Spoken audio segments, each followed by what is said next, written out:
You know what freaks me out? The fact that thousands of people vanish every single year and we just accept it as normal, like it's supposed to happen. But here's the thing, nobody talks about. There's a pattern to these disappearances that's been hiding in plain sight for decades. And the person who figured it out isn't some conspiracy theorist on Reddit. It's a retired FBI agent who spent 30 years investigating cases that made seasoned detectives lose sleep. What he discovered changes everything we think we know about missing persons. And I'm warning you right now, once you hear this, you'll never look at these cases the same way again. His name is Marcus Webb, 30 years with the FBI, hundreds of cases. And after all that time, after all those investigations, he noticed something that nobody else had picked up on. Something that connects disappearances across different states, different decades, different types of people. Something that suggests these cases aren't as random as everyone thinks. But before we get into what he found, you need to understand how these investigations actually work. Because the way most people think the FBI handles missing persons, that's not reality, that's TV drama. The actual process is way different and way more complicated than you would imagine. When someone goes missing, most people assume the FBI jumps in immediately. Wrong. In most cases, it's local police who handle the first 48 hours. The FBI only gets involved under specific circumstances. If the person is a minor, if there's evidence they crossed state lines, if there's signs of foul play. Otherwise, it stays local. And that's where the first problem starts. See, local police departments don't always talk to each other. Even departments in neighboring counties sometimes fail to share information about cases. So when someone disappears in one jurisdiction and their car shows up abandoned in another, those dots don't always get connected. Not right away, sometimes not ever. This lack of communication creates gaps, blind spots, places where patterns can hide. Marcus started noticing these gaps early in his career. He'd be working a case in Oregon and hear about a similar disappearance in Nevada. Different victims, different circumstances, but something about them felt connected. The details were too similar to ignore. So he started keeping his own records, his own database, copying case files, taking notes, building a map that nobody else was building.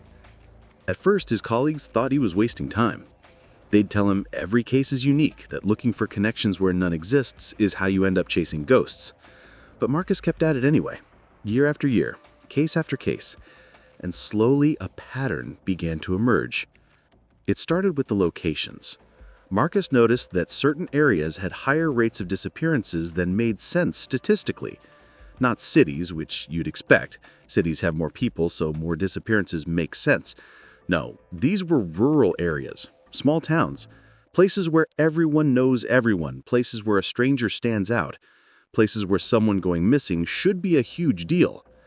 But here's the weird part. These high-rate areas weren't random either. They clustered around specific geographical features, national forests, mountain ranges, large bodies of water, remote wilderness areas. At first, Marcus thought maybe people were just getting lost. Hikers who wandered off trail, campers who didn't prepare properly. But the numbers didn't add up. In Yosemite National Park alone, hundreds of people have vanished over the decades. Sure, it's a massive park with dangerous terrain. But the rate of disappearances, compared to the number of visitors, is way higher than similar parks. And the circumstances surrounding many of these cases are bizarre. People vanishing in broad daylight, experienced hikers disappearing on trails they knew well, search dogs losing the scent at impossible locations. Marcus started focusing on these cluster areas. He'd request files from local ranger stations, police departments, park services. He'd interview family members, witnesses, search and rescue teams. And the more he dug, the stranger things got. Take the case of Sarah Henderson, 23 years old, experienced hiker, disappeared in Olympic National Forest in Washington. She was hiking with 3 friends. They stopped for lunch at a scenic overlook. Sarah said she wanted to take a photo from a different angle. She walked maybe 50 feet away, still in view of her friends. Then she stepped behind a large boulder and never came back. Her friends called out to her, no response. They walked around the boulder. She wasn't there. They searched the immediate area. Nothing. They called for help. Within hours, search and rescue teams arrived with dogs. The dogs picked up Sarah's scent leading away from the boulder, but then it just stopped. Not faded, stopped. Like she'd vanished into thin air. They searched for days, brought in helicopters, thermal imaging, dozens of volunteers. Found nothing. No clothing, no equipment, no signs of a struggle, no footprints leading away. Sarah Henderson simply ceased to exist at that spot. Now, most investigators would chalk this up to tragic circumstances. Maybe she fell into a hidden ravine. Maybe she had a medical emergency and wandered off in confusion. But Marcus found 17 other cases with nearly identical circumstances. Different parks, different states, different years, but the same basic scenario. Person steps away from their group for just a moment, disappears completely. Search dogs lose the scent at an impossible location. 17 cases, all in national forests or wilderness areas, all involving the scent trail ending abruptly. That's not coincidence. That's a pattern. But the location pattern was just the beginning. Marcus started noticing something else. Something about the victims themselves. At first, he couldn't put his finger on it. The victims seemed random. Different ages, genders, backgrounds, no obvious connection. But then, he started looking at the timing. Most disappearances in these cluster areas happened during specific times of year. Not just summer, when more people visit parks. No, these were more specific. Late spring and early fall. And not evenly distributed throughout those seasons. They clustered around certain dates. Dates that shifted slightly each year but followed a pattern Marcus couldn't initially figure out. He showed his data to a colleague who had a background in astronomy. That's when things clicked. The dates corresponded to specific celestial events. New moons, solar eclipses, planetary alignments. Not every celestial event, but specific ones. Ones that created particular conditions, lower light levels, magnetic field disruptions, things that could affect navigation, animal behavior, human psychology. Now, Marcus isn't saying celestial events cause disappearances. He's not that guy. But he's saying the timing isn't random.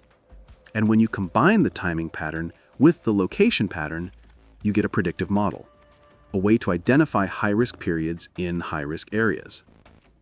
He tested this theory, started looking at upcoming celestial events and checking if disappearances spiked in cluster areas during those times, and they did. Not every time, but often enough that the correlation couldn't be ignored. Part 6. The suppression and warnings. The FBI wasn't interested. They told him correlation doesn't equal causation, that he was seeing patterns where none existed, that he needed to focus on solving actual cases instead of building conspiracy theories. So Marcus stopped sharing his findings with his colleagues, kept investigating on his own time, kept building his database. Then he noticed something that changed everything. Something about the way these cases were being reported, or rather not being reported. In several instances, families reported that when they contacted authorities about their missing loved ones, they were discouraged from filing reports, told to wait, told the person probably just wandered off and would return on their own, told that adults have the right to disappear if they want to. And yeah, technically that last part is true, but these weren't people who wanted to disappear. These were people who vanished under suspicious circumstances. Marcus found cases where families had to fight to get police to take missing person reports, where days or even weeks passed before investigations began, where crucial evidence was lost because nobody started looking soon enough. And in many of these cases, the disappearances happened in or near the cluster areas Marcus had identified. Why would authorities be reluctant to investigate? Marcus had theories. Maybe they knew something. Maybe there were standing orders from higher up to downplay certain types of disappearances. Maybe they didn't want to scare away tourism dollars. National parks generate billions in revenue. News stories about people vanishing without a trace isn't good for business. Or maybe And this is what Marcus started to suspect. Maybe someone was actively working to keep these patterns hidden. Not a conspiracy in the traditional sense, not some shadowy organization, but perhaps a directive, a policy, a decision made at a level above local law enforcement to handle certain cases in certain ways. He started submitting Freedom of Information Act requests, asking for documentation about policies regarding missing persons in federal lands. The responses he got were heavily redacted. Entire pages blacked out, key information removed. When he pushed for unredacted versions, his requests were denied on national security grounds. National security? For missing persons policies? That didn't sit right with Marcus. Around this time, he started receiving warnings. Nothing overt, nothing threatening, just subtle suggestions from supervisors that he should focus on his assigned cases, that his extracurricular research was becoming a distraction, that it might affect his career progression. The message was clear. Drop it.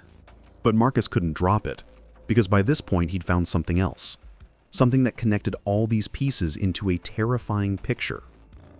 He'd been analyzing the few cases where missing persons were eventually found, alive or dead, and he noticed something strange about their conditions.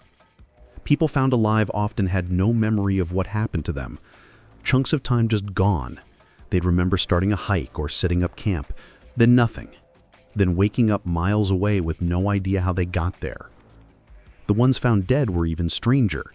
Bodies discovered in areas that had been thoroughly searched multiple times, found in the open in places search teams had definitely checked, as if they'd been placed there after the search.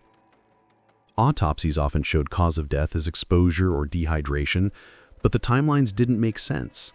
The body's decomposition wouldn't match how long the person had been missing. Too little decay for the time passed, or sometimes too much. And in several cases, the bodies were found without shoes, fully clothed otherwise, but no shoes. Found miles from where they disappeared, through terrain that would shred bare feet, but with no injuries to their feet. How does someone walk miles through a forest without shoes and not leave a trail of blood and torn skin? Marcus documented all of this. Every weird detail, every impossible circumstance, every case that defied logical explanation. And the picture that emerged was disturbing. These disappearances weren't random accidents. They weren't the result of people getting lost or having medical emergencies. The pattern was too consistent, too specific, too deliberate. Something was happening in these areas, something that targeted specific people at specific times in specific locations. And whatever it was, it had been happening for decades without anyone connecting the dots. Well, almost anyone. Marcus wasn't the only person who'd noticed. He found references to similar research conducted by other investigators over the years, but those investigations had all been shut down, files sealed, researchers reassigned or retired, the information suppressed. This is where Marcus's story takes a turn that might sound unbelievable. But remember, this is a man who spent 30 years with the FBI, a man with hundreds of successful investigations under his belt, a man whose career was built on evidence and facts. So when he tells this part of the story, you have to consider that he wouldn't risk his reputation on something he couldn't back up. Marcus believes these disappearances are connected to something being hidden on federal lands, something the government knows about but doesn't want the public to know. Not aliens or monsters or paranormal activity, something real, something terrestrial, something that explains the patterns. His theory involves classified government installations in remote areas, testing sites, research facilities, places that exist but aren't on any public maps, places where security is maintained not by guards and fences, but by isolation and misdirection. Places where if someone accidentally stumbles too close, they need to be removed from the equation. Think about it. The cluster areas match up with regions known to have had classified government activity. Areas near former nuclear test sites, areas near suspected underground bunkers, areas where military exercises are conducted without public notification. The timing correlates with when these facilities would be most active or most vulnerable to accidental discovery. The disappearances could be the result of people encountering something they weren't supposed to see. Security measures being implemented, people being detained, questioned, relocated. In cases where that's not possible, where the person has already contacted others or where their disappearance would draw too much attention, different measures might be taken. Measures that explain why bodies show up later in places already searched. Measures that explain memory loss in survivors. Measures that explain why authorities discourage investigation. Is this what's actually happening? Marcus can't prove it, not definitively, but he spent years building a case that includes testimonies from rangers who've encountered unmarked facilities in restricted areas, testimonies from military personnel who've been involved in operations on federal lands that were never officially logged, testimonies from families who've been contacted by government officials and told to stop looking for their missing loved ones. He was planning to go public with everything, had documentation ready, had interviews lined up, had a publisher interested in his story. And then something happened that made him back down. He doesn't talk much about what exactly happened, but he'll say this. He was approached, not threatened, not directly, but made to understand that going public would have consequences, not just for him, but for his family, his children, his grandchildren. The message was clear. This information stays buried, or people he cares about pay the price. So Marcus retired, kept his files, kept his research, but stopped pushing to expose it publicly, except for one thing. He started quietly sharing his patterns with search and rescue organizations, teaching them what to look for, where the high-risk areas are, when the high-risk times are, giving them tools to potentially save lives without revealing why those tools work. And here's the thing. Since he started doing this, since search and rescue teams started using his predictive model, the rate of successful rescues has increased. People are being found who would have otherwise vanished completely. Not all of them, not even most of them, but enough to matter. The pattern Marcus discovered isn't just academic, it's actionable. It saves lives. And maybe that's enough. Maybe that's all he can do, given the circumstances. But it also proves his research is valid. The pattern is real. The connections exist. And whatever is causing these disappearances, it's still happening. So what does this mean for us? For people who hike in national forests or camp in remote areas, it means being aware, being careful, understanding that certain places at certain times carry risks that nobody talks about. It means checking Marcus's pattern before planning trips to wilderness areas. It means telling people exactly where you're going and when you'll be back. It means not wandering away from your group even for a minute, even for a photo, even if you think you'll be right back. Because the truth is, we don't fully understand what's happening in these places. We don't know who or what is behind these disappearances. We don't know if it's government activity or something else entirely. But we know the pattern exists. We know people vanish under impossible circumstances, and we know that once they're gone, they rarely come back. Marcus Webb spent 30 years trying to solve this puzzle.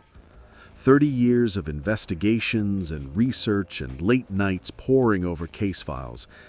And what he found is that sometimes the truth is too dangerous to expose. Sometimes the best you can do is work around it. Save who you can save, warn who you can warn, and hope that eventually someone with more power or more courage will force the whole story into the light. Until then, the disappearances continue.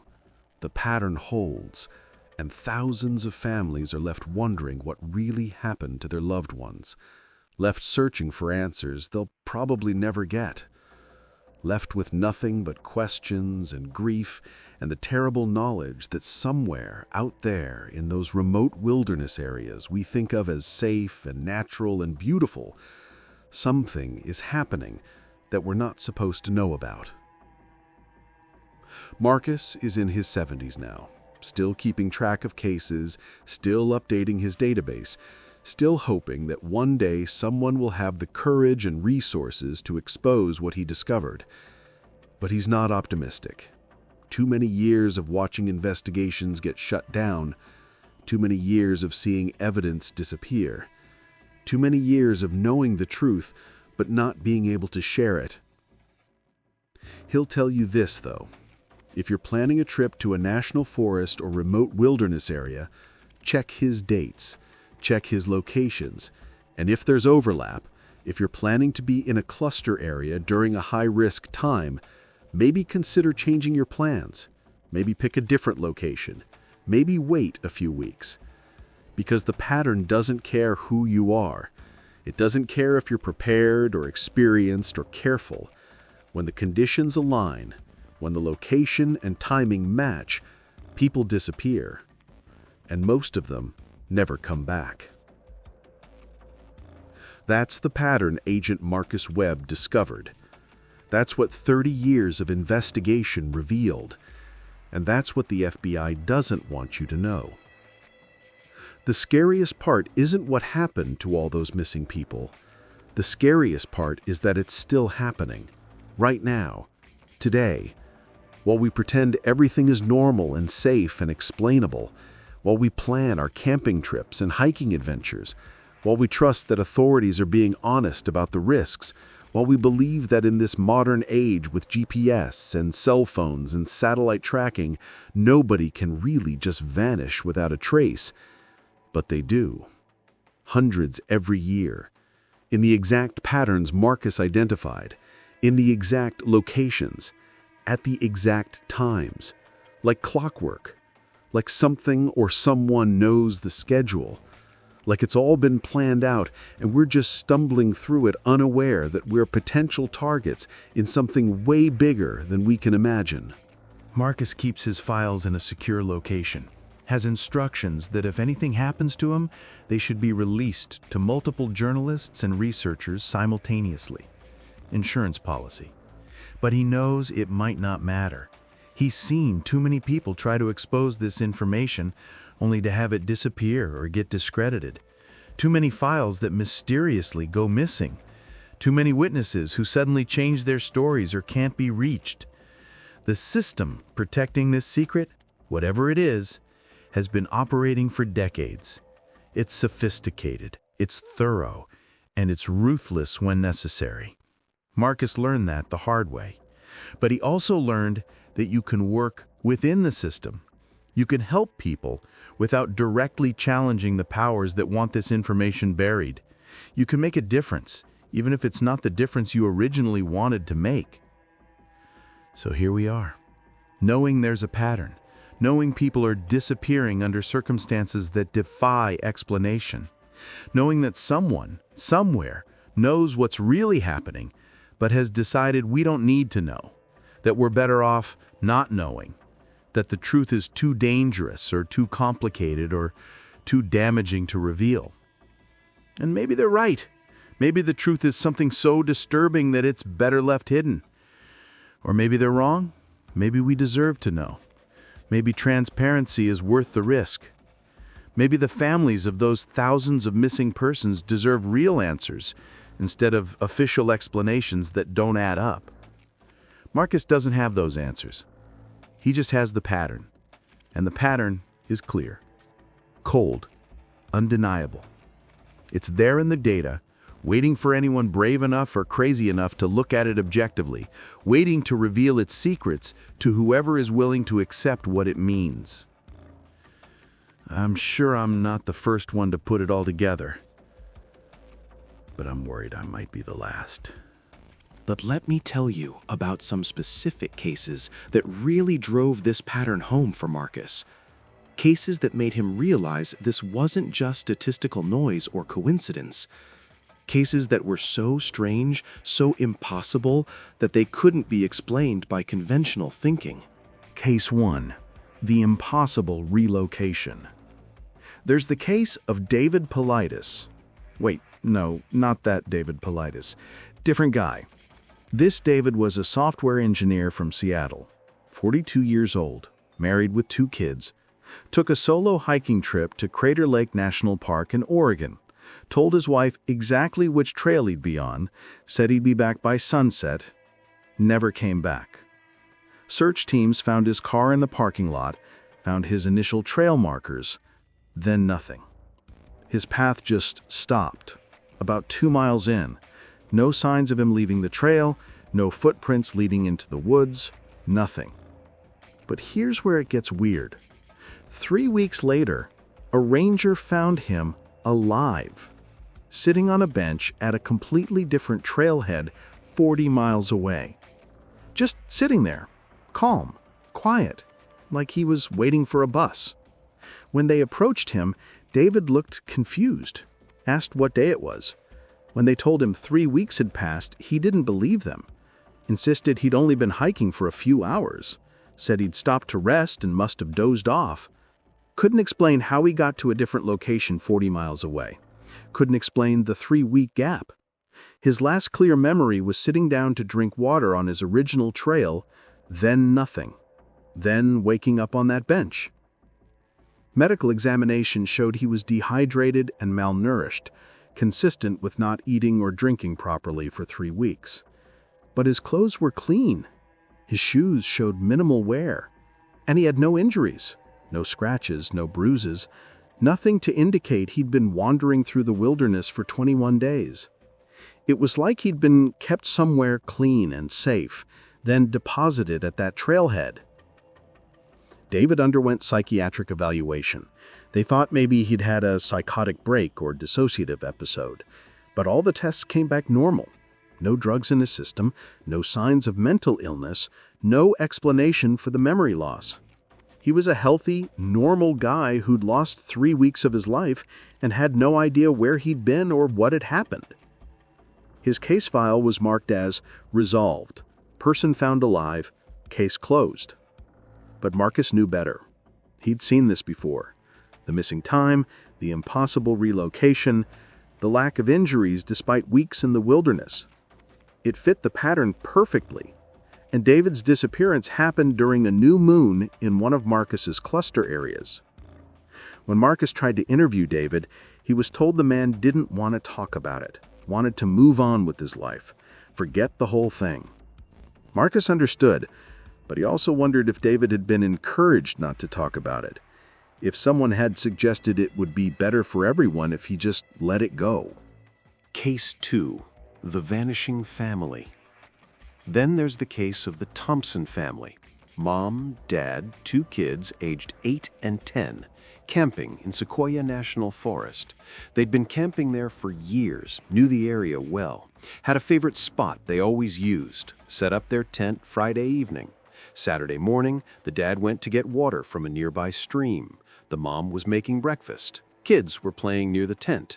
Normal family camping trip. Except when the dad came back 10 minutes later, they were gone. All 3 of them. Tent was still there. Breakfast was still cooking on the camp stove. But his wife and kids had vanished. He called out, no answer.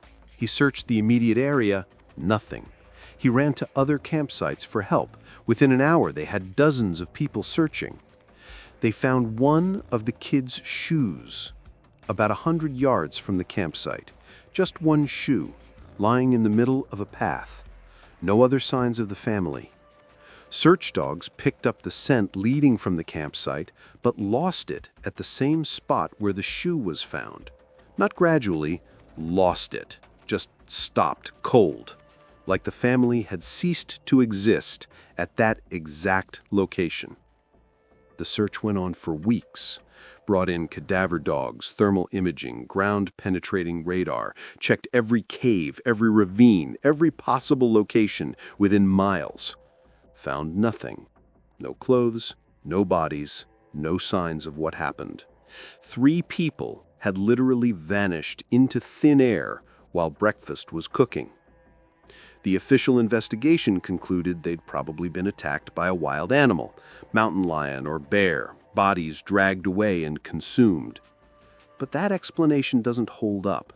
There was no blood at the scene, no signs of struggle, no animal tracks, and a predator doesn't take 3 people simultaneously without leaving any evidence. Plus, the shoe. Why would an animal remove one shoe and leave it in the path? Marcus looked into this case personally, interviewed the father multiple times.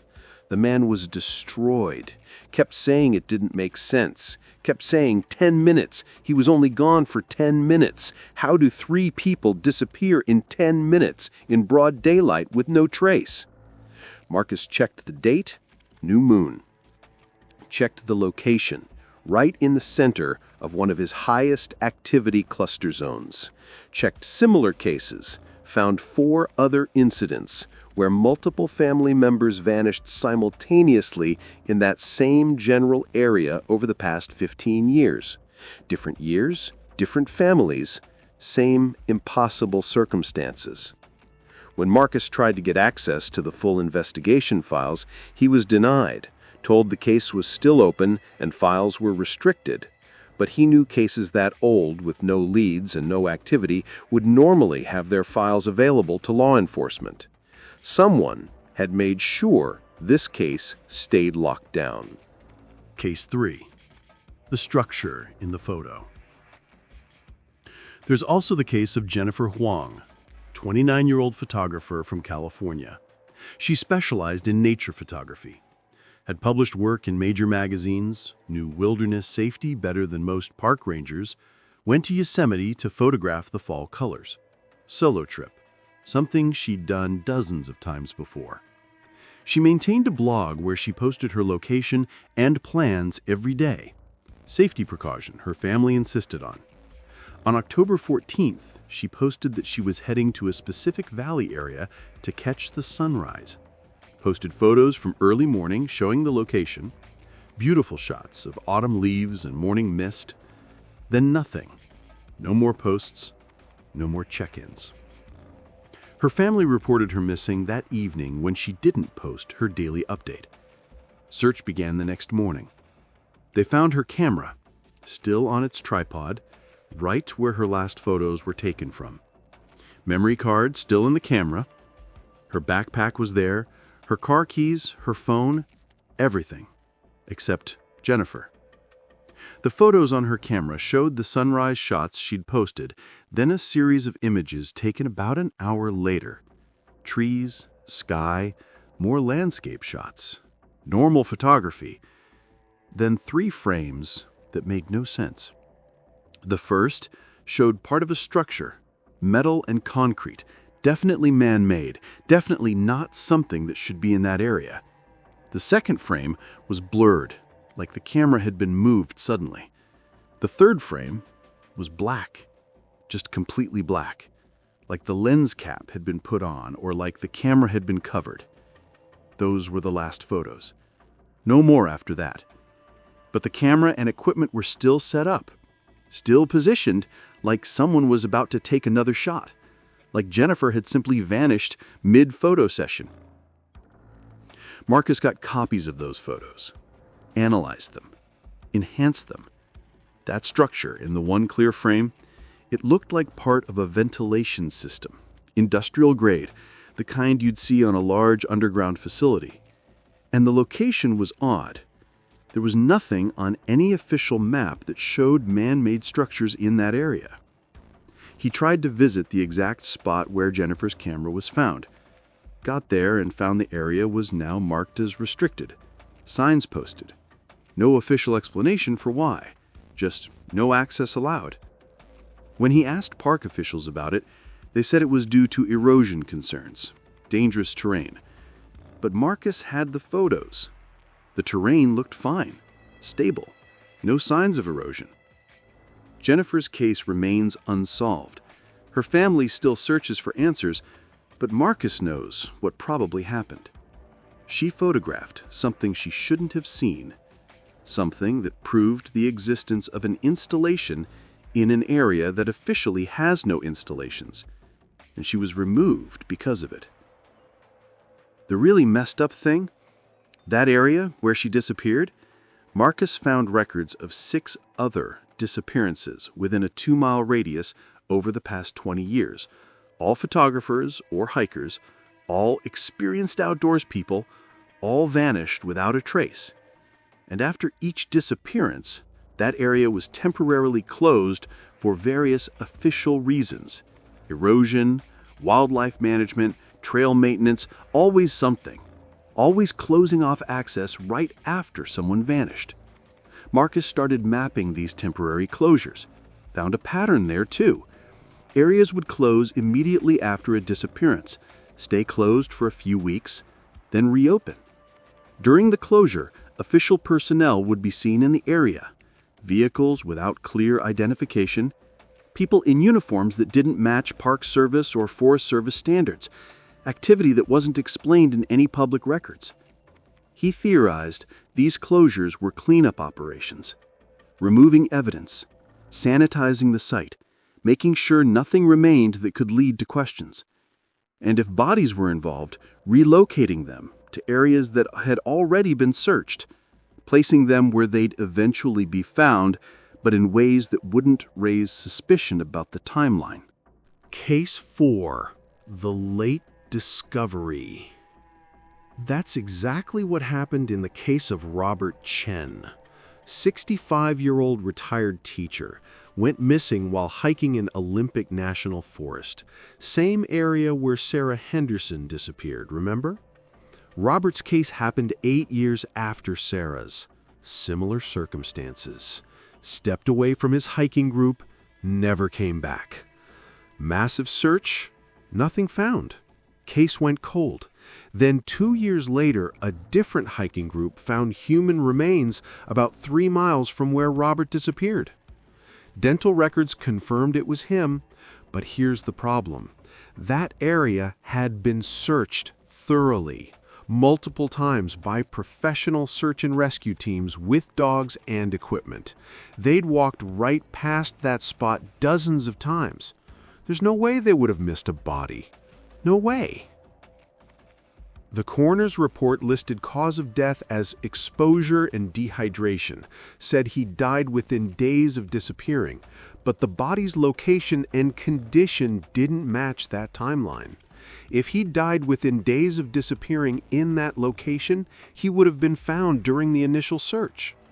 The fact that he wasn't found until 2 years later, and that the body was in a place that had been thoroughly searched, suggests the body was placed there later, after the search ended, after everyone stopped looking. Marcus documented 17 cases like this, bodies found in previously searched areas, always discovered months or years after the disappearance, always in places that made the searchers feel like they'd failed, like they'd somehow missed an obvious location. But Marcus knew better. These weren't search failures. These were body placements, evidence being managed. Why place the bodies at all? Why not just make people disappear permanently? Marcus's theory is that too many permanent disappearances in a specific area would draw attention, would lead to investigations, would make people ask questions. But if you eventually produce a body with a plausible cause of death, the case gets closed, family gets closure, investigation ends, no more questions. It's the perfect system. Disappear someone who sees something they shouldn't, hold the body, wait for the search to end, then place the body somewhere it will be found. Rule it an accident, case closed. Everyone moves on. The secret stays secret. The more Marcus investigated, the more he realized how extensive this system was, how many cases fit the pattern, how many disappearances that seemed random were actually connected, and how much effort was going into keeping this information from being compiled and analyzed. He found that different agencies didn't share information effectively. National Park Service, Forest Service, FBI, local sheriff departments. They all maintained separate databases. Nobody was looking at the big picture. Nobody except Marcus. And when he tried to get them to coordinate, to share data, to look at patterns across jurisdictions, he was shut down, told it wasn't necessary, told each case was unique and should be investigated individually. But that's exactly what would prevent someone from seeing the pattern. If you only look at individual cases, they seem random. Tragic accidents, people getting lost, equipment failures, natural causes. But when you compile them all together, when you map them out geographically and temporally, the pattern emerges, clear as day, undeniable. Marcus created heat maps showing disappearance clusters, timeline charts showing the celestial correlations, comparison documents showing the similarities between cases in different states and different decades. He had binders full of evidence, digital databases with thousands of entries, a compelling case that something organized and intentional was happening. And nobody wanted to see it. Not his superiors at the FBI, not other investigators, not journalists. Nobody. Because seeing it meant accepting something terrifying. It meant accepting that there are places in America where people aren't safe, where the government is keeping secrets that cost lives, where if you accidentally stumble into the wrong place at the wrong time, you might never come home. Most people don't want to believe that. They want to believe that we live in a safe, rational world where bad things happen randomly and authorities are honest.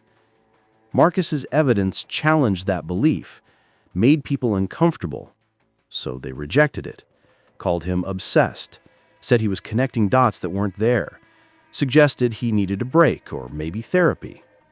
But Marcus wasn't crazy. He was right. And deep down, the people dismissing him knew it. They just couldn't afford to admit it. Because admitting it meant doing something about it, meant challenging powerful entities, meant risking careers and maybe lives. So they chose denial, chose to look away, chose to let the disappearances continue rather than face the truth. That's what Marcus learned after 30 years. The truth doesn't always set you free. Sometimes the truth makes you a target. Sometimes the truth ruins your life. Sometimes the truth is something people will do anything to suppress. And if you're the person trying to expose it, you better be prepared for the consequences. Marcus wasn't prepared. Not really. He thought evidence mattered, thought facts would speak for themselves, thought if he just compiled enough data, people would have to listen. He was wrong. Evidence only matters if people want to see it. Facts only speak if people are willing to hear them, and when powerful forces decide something should stay hidden, no amount of data will change that. So, he backed down, retired quietly, kept his research private, started helping in small ways instead of trying to expose everything at once. It wasn't the outcome he wanted, but it was the outcome he got. And maybe that's the most disturbing part of this whole story. Not that the disappearances happen, not that there's a pattern, but that one man tried to expose it, had all the evidence, dedicated his life to solving this mystery, and still couldn't get anyone to take action. Because the system protecting these secrets is stronger than one investigator, stronger than evidence, stronger than families demanding answers. It's a system that's been operating for decades, maybe longer. A system that's perfected the art of making people disappear and covering its tracks. A system that's so good at what it does that even when someone figures out the pattern, they can't do anything about it. And that system is still operating. Right now. Today. Tomorrow. Next week, next month. People will go hiking in national forests. Some of them will vanish. Search teams will look but won't find them. Cases will go cold. Families will suffer. And the pattern will continue. Because nobody with the power to stop it is willing to try. Marcus is old now. Tired. He's done what he can, shared what he's allowed to share, helped who he can help. But the bigger fight, the exposure he once wanted, that's not going to happen. At least, not from him. Maybe someday someone else will pick up where he left off, someone with more resources or more courage or better timing. someone who can succeed where he failed. Until then, all we can do is be aware. Know the pattern exists. Take precautions. Avoid high-risk areas during high-risk times. Tell people where we're going. Stay with our groups. Don't wander off. Don't investigate strange structures or restricted areas.